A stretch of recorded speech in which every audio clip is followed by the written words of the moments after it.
This week I want to talk about losing it with our kids, because that's exactly what happened to me this week. So my daughter did something which I thought was completely unreasonable, and maybe you can relate to this. You're working hard, you've got lots of things to do, you're trying to manage everything, and things are pretty, they're working, and something happens, such as your child being unreasonable or annoying, and you just lose it. You just like, oh my God, I've just lost it completely at my daughter. So it happened, I shouted, I cried, I shamed, I blamed. It was awful, it was horrible. And so and this is what I want to talk about, because we can know what to do in situations. We can logically know what to do, and for the most part, that's what we do. We do it. But then there comes these flashpoints when we just forget everything, and we just our brains just go crazy, and we just completely lose the plot and do all those things which we vowed we would never do. We know it doesn't work, know it's not useful, but we still do it regardless. And the thing that helped me, and the thing that I just am such a huge advocate and believer in, is getting support. And yeah, we can go, yeah, I get support, I can chat to my girlfriends, but there's something about getting specific support around our emotions that's different to just chatting with girlfriends.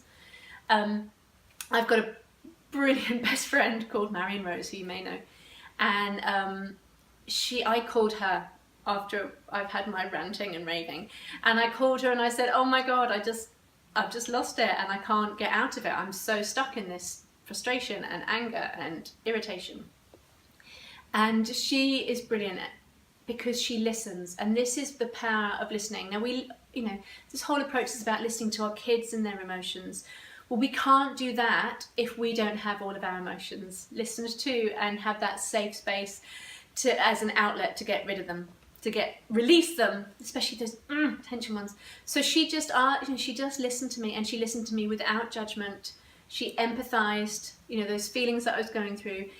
And then she asked some really simple questions that just really helped me tap into what was going, because I couldn't listen to that if I hadn't released my emotions. So I could release, and then I was in a state to go, okay, what's going on? Why am I so upset? What is Emily really needing? What am I needing? And that just helped me go, oh. And it also helped me just feel nurtured, because I was out of control. We get those points where we're just going, rah, rah, rah, rah, rah. Like our children get out of control. And just that sort of safe space to somebody to go, you're okay, and I love you, and you're okay, your child is okay, what's going on, and just helping with that is just so invaluable. And this is one of the things, this is why I keep banging on about annoying to amazing, is that I want to offer, all this amazing information and all this amazing tips and strategies, but I also really want to offer the loving support as much as I can in that online forum. And because that's what we need the information, different way of doing things than perhaps we were parented, and to have that loving support that we can do it when times are tough. Or when times are tough, we know we've got people that we can call on, we know what to do in those moments. And one of the big approach or strategies is, as Hand in Hand calls it, a listening partnership, and I call it a parent buddy. So we partner up and we have a safe place, a safe person that we can just vent and go, oh my God, my child is horrendous. She's just awful and I can't cope with it, and it's all too hard, I can't deal with it. And that person listens without judgment, without blame, also often without advice giving. And then the time swaps, and then you get to listen to them.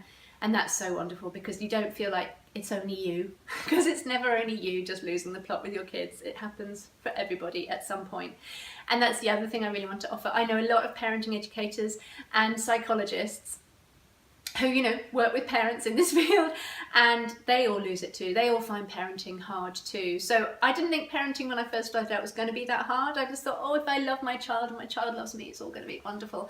But this, stuff gets in the way, and it can be really hard, especially when we're busy and we're trying to manage everything. So getting that support is not a sign of weakness, it's not a sign that you can't cope, it's just a sign that you can be even stronger and even better and even more empathic and even more amazing if you get the support that you need. and often advocate it outside the immediate family, so not necessarily relying on your partner or even your mum, but just somebody external to that as well, so you just really get as much support as you need. So if you'd like to join Annoying to Amazing, it'd be wonderful to have you, and I'd love to support you and give you the information in the best way possible, or best way that I can. If not, please find people that you can feel so supported by, feel that you can really unburden yourself to, and that you can call in those moments when you're pretty much at your worst, when you are just like lost it. It's so important. So I hope you have a great weekend. I hope you've had a better week and haven't lost it with your child like I had, but also that know that if and when you do, it's so normal. You can get the support to help you through it, and I really wish that for you. So I look forward to speaking to you next week, and have a great week. Bye.